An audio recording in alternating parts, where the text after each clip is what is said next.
Bismillahirrahmanirrahim. Assalamu alaikum students. Welcome you all at the chemistry online class. Hopefully students, all of you would be good in health. Students, in last lecture, which was actually the orientation class, we discussed about the paper pattern and the table of the content of your textbook. And then we started the chapter number 15 in which we discussed a little about the organic and inorganic compound with examples. Today is the second lecture of this chapter, and in second lecture we will discuss about the sources of organic compound, destructive distillation of coal, characteristics of organic compound, and uses of organic compound.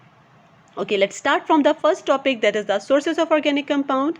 Students, if you remember, in last lecture we started the sources of organic compound, in which I told you there are four sources of organic compound, in which first is the fossil remain, which we discussed by detail in the last lecture. Second, plant and natural product chemistry, partial and total synthesis, and fermentation biotechnology. Today we will start our lecture from the plant and natural product chemistry. What is plant and natural product chemistry? Many organic compounds which are obtained directly from the plant and animal sources by suitable method of isolation. As we know very well कि mainly हमारे पास जो organic compound होते हैं वो obtain ही हमारे पास natural sources से होते हैं. इसकी एग्जाम्पल क्या क्या हो सकती हैं? There are few examples. Carbohydrates, जैसे हमारे पास starch, cellulose and sugar etcetera. Protein में हमारे पास सिल्क एंड वूल हो सकता है. फैट्स, वेजिटेबल्स ऑयल, बटर, ये सब हमारे पास प्लांट एंड एनिमल से ही मिलता है. अल्कलॉइड्स हमारे पास क्या होते हैं? They are actually the natural occurring nitrogenous base organic compound. An example of the alkaloids is the morphine and quinine. Morphine क्या है हमारे पास? That is actually the drug और मेडिसिन जो कि एज अ पेन किलर इस्तेमाल करते हैं हम लोग. कुनीन हमारे पास is a medicine which is use for the treatment of the malaria. Other examples are hormones, vitamins, perfume, resin and flavour etcetera. So हमारे पास a variety of compounds are obtain from the natural sources, that is the plant और animals. Okay, third topic हमारे पास जो है that is the total and partial synthesis. Before discussing the total and partial synthesis, we should know, student, what is mean by the synthesis. Synthesis is actually the production of the chemical compound by chemical reaction from simple material. What is mean by the synthetic organic compound? Organic compound which are obtained from the living or non-living organisms in the laboratory is called the synthetic organic compound. Now, there are two types of synthetic organic compound. One is the total synthesis and second is the partial synthesis. First, total synthesis. When a desired product is obtained by converting the starting material through many steps called the total synthesis. For example, if we are going to produce the carboxylic acid, we can obtain it by the oxidation of alkane through many steps. How?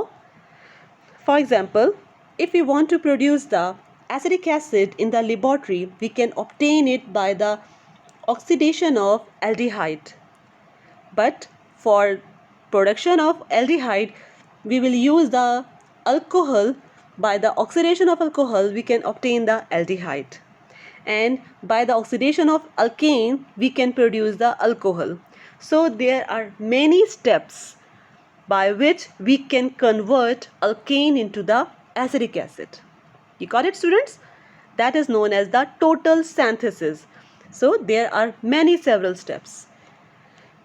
Okay, now come to the second one, that is the partial synthesis. Partial synthesis, when a desired compound is obtained from an intermediate product of reaction called the partial synthesis.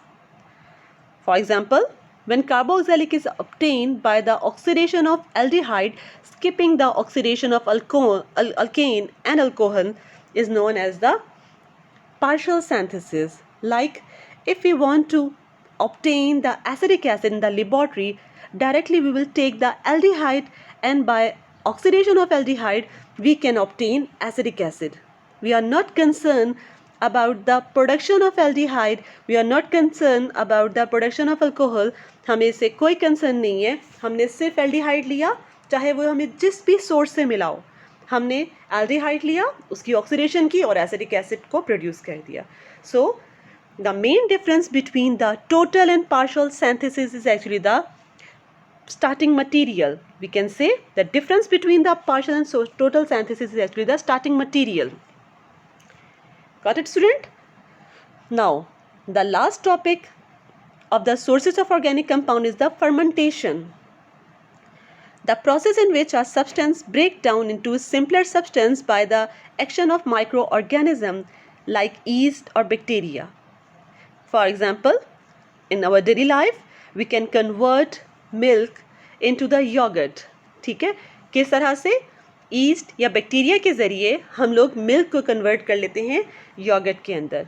इसके अलावा बाकी different बहुत सारे process होते हैं जो कि हम लैब में इस्तेमाल करते हैं. For example, fermentation of molasses or sugar produce the alcohol. What is molasses? Molasses is actually the brown color sugar syrup which we obtain from the sugar cane for the production of alcohol. ठीक है, alcohol के लिए, alcohol की production के लिए हम लोग जो कि वो वाला अल्कोहल जो कि हम लोग ड्रिंकिंग पर्पस के लिए इस्तेमाल करते हैं, हम क्या करते हैं, शुगर केन से हम मोलासेस लेते हैं, मोलासेस की हम फर्मेंटेशन करते हैं, एंड फर्मेंटेशन मीन हम इसके अंदर ईस्ट इस्तेमाल करते हैं और फिर डिफरेंट प्रोसेस से, डिफरेंट स्टेप से गुजारने के बाद हम इसको कन्वर्ट कर देते हैं अल्कोहल के अंदर और जो कि ड्रिंकिंग पर्पस के लिए इस्तेमाल किया जाता है. So students, there are 4 sources of organic compound which we discuss. Now the next topic is the destructive distillation of coal. What is the destructive distillation? First of all, we should know about the destructive distillation. Destructive distillation is actually the anything which is heated in absence of air at high temperature. This is known as destructive distillation. When coal is heated in the absence of air, that is about the temperature ranging from the 500 to the 1000 degree temperature, then it is converted into the different its component. Here is a table, and students, you may see there are different components which we actually obtain from the coal. And कोल हमारे पास कहाँ से आता है? Coal हमारे पास actually from the decay of the trees. Million of year गुजरने के बाद जो ट्रीज होते हैं वो कन्वर्ट हो जाते हैं इनटू द कोल. ठीक है, सो अब जब हम लोग कोल की डिस्ट्रक्टिव डिस्टिलेशन करते हैं तो हमारे पास डिफरेंट कंपोनेंट्स हमारे पास आते हैं. For example, we obtain the crude coal gas which is actually the mixture of hydrocarbon. Different hydrocarbons के मिक्सचर होता है जो कि हम लोग कोल गैस हमें मिलती है, जिसको हम एज अ फ्यूल भी इस्तेमाल करते हैं. सेकेंड हमें मिलता है अमोनिकल लिकर. अमोनिकल लिकर हमारे पास that is actually the aqueous ammonia जो कि हम लोग फार्मास्यूटिकल कंपनीज इस्तेमाल करती हैं, फार्मेसी में हम इस्तेमाल करते हैं. इसके बाद हमें मिलता है कार्बन गैस. कार्बन गैस जो होते हैं ये मेटल इंडस्ट्री में बैटरी प्लेट्स वगैरह के तौर पे इस्तेमाल किया जाता है. कोक हमारे पास that is actually the pure carbon और जो कि फ्यूल के तौर पे इस्तेमाल किया जाता है. And one of the most important component of the destructive distillation of coal is the coal tar. About 200 components are obtained from the fractional distillation of the coal tar. Coal tar की fractional distillation करके हमें about more than 200 components हमें मिलते हैं. Okay, कोल तार को discuss करने से पहले let's come to the benzol. You can say that the हमारे पास कोल गैस जो है उसके अंदर कौन कौन से कंपोनेंट्स हो सकते हैं. उसमें हमारे पास हो सकता है कि बेंजोल, कोल गैस, साइनाइड्स जो कि हमारे पास प्लास्टिक, रबर इंडस्ट्री वगैरह में इस्तेमाल किया जाता है. इसके अलावा सल्फर कंपाउंड्स जो कि डाइज के तौर पे भी इस्तेमाल होता है, फंजिसाइड्स, इंसेक्टिसाइड्स में भी इस्तेमाल किया जाता है. ठीक है, अब हमारे पास है कोल तार. कोल तार is actually that is by the fractional distillation of coal tar we obtain the about more than 200 components. As I told you before, you can see students here that fractional distillation. Okay, first of all you should know students what is mean by the fractional distillation. Fractional distillation is actually the process in which compounds are separated on the basis of their boiling point. You can say that as each compound have its own boiling point, तो जब हम temperature provide करते हैं तो ये convert हो जाते हैं डिफरेंट कंपोनेंट्स के अंदर. ठीक है, सो यू मे सी कि फ्रैक्शनल डिस्टिलेशन करके हमें मिलता क्या क्या है. हमें बेंजोल मिलता है, टोलिन मिलता है, xylene, naphthalene, phenol, and different organic compounds. Okay students, so from a coal हमारे पास उसकी डिस्ट्रक्टिव डिस्टिलेशन करके फिर कोल तार की फ्रैक्शनल डिस्टिलेशन करके we obtain the variety of compounds. Students, यहाँ पे आपको एक करेक्शन करवानी है. जब आप लोग अपनी बुक में देखेंगे तो बुक में आपके पास थोड़ा सा यहाँ पे जो करेक्शन आपको करनी है वो ये कि आपकी बुक में शो किया गया है कि by the destructive distillation of coal, by the destructive distillation of coal we obtain these components. ठीक है, विच इज़ रॉन्ग. आपको कोल की डिस्ट्रक्टिव डिस्टिलेशन से आपके और ये कंपोनेंट्स नहीं मिल रहे हैं, बल्कि आप कोल की डिस्ट्रक्टिव डिस्टिलेशन करके आपको मिलता है कोल तार, फिर कोल तार की फ्रैक्शनल डिस्टिलेशन करके आपको ये तमाम कंपोनेंट्स मिलते हैं. ठीक है, there is a correction which should correct in your book. Okay students, now come to the next diagram, that is the petroleum distillation. अब आप देख सकते हैं यहाँ पर एक्चुअली आपको दिखाया जा रहा है, एक कॉलम दिखाया गया है, एक वर्टिकल कॉलम जिसमें आपको फ्रैक्शनल डिस्टिलेशन शो किया गया है पेट्रोलियम का, कि हम लोग जिस तरह से इंपोर्ट करते हैं तो हमारे पास क्रूड ऑयल की फॉर्म में पेट्रोल आता है, फिर हम करते हैं उसकी fractional distillation. As I told you before, fractional distillation is a process in which compounds are separated on the basis of their boiling point. You may see students, by providing the temperature, आप देख सकते हैं कि below 20 degree centigrade we obtain the carbon from carbon 1 to carbon 4. थोड़ा सा temperature increase करें from 20 to 200 we obtain the hydrocarbon from the C5 to C12. मज़ीद temperature increase करें तो हमारे पास अबाउट 175 से 275 तक तो हमारे पास कार्बन 12 से कार्बन 16 तक मिलता है. एंड मज़ीद टेम्परेचर इंक्रीज़ करने से हमारे पास और डिफरेंट कंपोनेंट्स मिलते हैं. फ्यूल हमें मिलता है, लुब्रिकेंट मिलता है, कैरोसिन, गैसोलीन और गैसेस, ये तमाम चीज़ें हमें मिलती हैं mainly fractional distillation of the petroleum. ठीक है students, now come to the characteristics of organic compound. Characteristics of organic compound, students. Organic compound have entirely different properties from the inorganic compound. There are some general properties which are described, but I think ये बहुत सारी जो properties हैं ये वो हैं जो कि आपको बहुत अच्छे तरीके से मालूम भी होंगी. First is the composition. As we know that the carbon is an essential constituent of all organic compound, तो main characteristics इसका है carbon, कि तमाम organic compounds के अंदर carbon होता है. Second characteristic, that is the combustion. Organic compound with high percentage of carbon are generally combustible in nature. Obviously जितने ज़्यादा कार्बन होंगे obviously तो ये combustible होता है और easily combustion show करता है. Third is the melting and boiling point. Organic compounds generally have the low melting and boiling points and they are volatile in nature. Low melting and boiling point क्यों होता है? क्योंकि इनके दरमियान जो bonding होती है that is covalent bonding and they are volatile in nature, easily evaporate. Volatile mean easily evaporate. Okay, next is the solubility.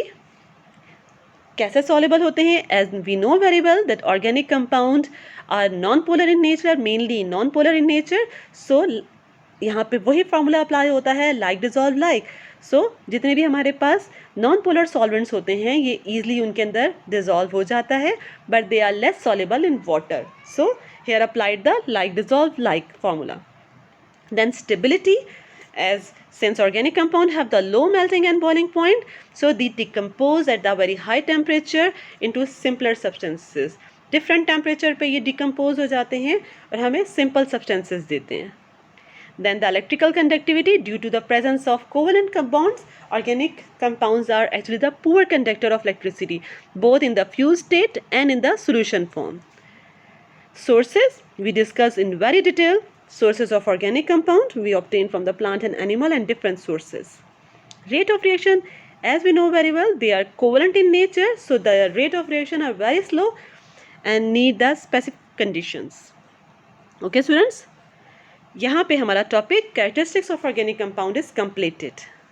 Now come to the uses of organic compound.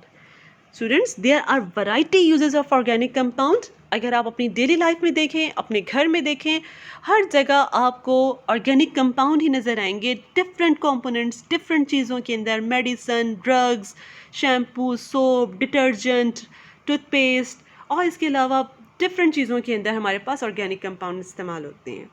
For example food में हमारे पास जो हमने discuss किया था, we discuss carbohydrates, protein, fats, oil, इन तमाम they contain the organic compounds. Clothing, cotton, silk, wool, nylon, ये तमाम क्लोथिंग के अंदर भी हमारे पास ऑर्गेनिक कंपाउंड ही इस्तेमाल होते हैं। शेल्टर, वुड, पेंट्स, वार्निशेस, इसमें हमारे पास ऑर्गेनिक कंपाउंड होते हैं।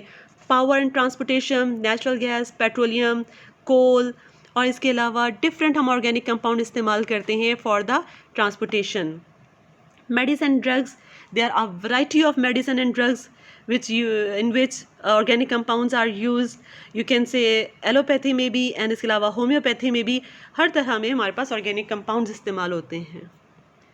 इसके अलावा insecticides, what is insecticides? They are actually the chemicals to kill the insects, DDT और इसके अलावा वैरायटी ऑफ जो हम घर में भी इस्तेमाल कर रहे होते हैं, different components, different compounds insecticides के तौर पे इस्तेमाल करते हैं। इसके अलावा हार्मोन्स, स्टेरॉइड्स, विटामिन्स, एंजाइम, ये इन तमाम में भी ऑर्गेनिक कंपाउंड्स ही होते हैं। इसके अलावा antiseptic and anaesthetic, what is antiseptic? That is actually the chemical to kill the germs and micro organisms. And anaesthetic क्या होता है? Anaesthetic to make someone unconscious, mainly ये इस्तेमाल होता है सर्जरी में। एनेस्थीसिया वगैरह जो होता है हम इस्तेमाल करते हैं सर्जरी में, by which we give any person sleep like state and before surgery, that is known as anaesthetic. इसमें भी ऑर्गेनिक कंपाउंड्स होते हैं। इसके अलावा पिगमेंट्स एंड डाइज में भी इस्तेमाल किया जाता है, पेंट्स में और डिफरेंट कलर्स देने में। Paper and ink, that is actually organic compounds. Perfume, flavours, different food items में हम डिफरेंट फ्लेवर्स दे रहे होते हैं, डिफरेंट फ्रूट फ्लेवर्स दे रहे होते हैं, they are actually the organic compound. इसके अलावा प्लास्टिक, रबर, रेजन, ये तमाम भी हमारे पास ऑर्गेनिक कंपाउंड्स ही होते हैं। प्रोपेलेंट एंड एक्सप्लोसिव, प्रोपेलेंट हमारे पास क्या होते हैं? They are actually the inert fluid, जो एरोसोल और यू कैन से कि रॉकेटिंग इंजन में used as a reagent the rocket engine. Explosive refrigerator वगैरह में जो इस्तेमाल होते हैं, बाकी चीज़ें जो होती हैं ऑर्गेनिक मटीरियल, वो भी तमाम हमारे पास ऑर्गेनिक कंपाउंड होते हैं। Soap and detergents, they are also made by the organic compounds. Herbicides, what is herbicide? That is actually the chemical used to kill unwanted plants from the fields और या unwanted vegetation from the fields, इसको herbicides कहा जाता है। ये field में इस्तेमाल किया जाता है, ये फार्मर्स इस्तेमाल करते हैं ताकि अनवांटेड प्लांट्स को किल करके जो वांटेड प्लांट्स होते हैं उसको सही तरीके से ग्रो कर सकें। इसके अलावा फोटोग्राफिक फिल्म एंड डेवलपर्स में भी इस्तेमाल होता है। And biological problems in organic chemistry, most of the biological problems which are connected with organic chemistry. For example if you talk about the reaction which are involve in the formation of tissue and foods, इनमें भी जो हमारे पास जितने भी जितने भी हमारे पास biological labs में जितनी भी चीज़ें हम इस्तेमाल करते हैं उसमें भी हमारे पास ऑर्गेनिक कंपाउंड्स ही इस्तेमाल हो रहे होते हैं। ठीक है students, that was the today's lecture in which we discussed in detail about the characteristics of organic compounds, sources of organic compound, and the last discuss the uses of organic compound. Hopefully students आपको बहुत अच्छे तरीके से समझ आ गया होगा. Now here is a quick quiz. There are about 5 questions. What important products are obtained from the petroleum? What are alkaloids? Differentiate between the organic and inorganic compounds. और बाकी दो ही हमारे सामने एग्जांपल्स है. Differentiate between the destructive and fractional distillation, what is mean by the fermentation. Students ये तमाम questions अगर आप मेरे लेक्चर को दोबारा से सुने तो इसमें बहुत डिटेल में इन लेक्चर्स में मैंने डिस्कस किया है about the these all questions. आप दोबारा मेरा लेक्चर सुन के इनको ईजिली सॉल्व कर सकते हैं. Thank you so much, wish you all the best, good luck. अगर कोई कहीं पे भी कोई प्रॉब्लम हो रही है तो आप ईजिली मुझे मैसेज करके या कमेंट करके मुझसे पूछ सकते हैं. Thank you so much, wish you all the best, good luck, अल्लाह हाफ़िज़.